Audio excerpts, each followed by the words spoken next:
Huwag mo akong husgahan sa kaunti mong kaalaman kasi kilala mo lang ako sa pangalan, hindi sa galawan.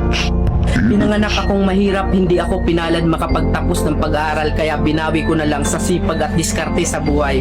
Oo, wala akong pinag-aralan pero kaya kong kumita sa lansangan na hindi mo makukuha sa taas ng iyong pinag-aralan. Bago mo ako husgahan, daanan mo muna lahat ng napagdaanan ko para malaman mo kung sino at bakit ako ganito.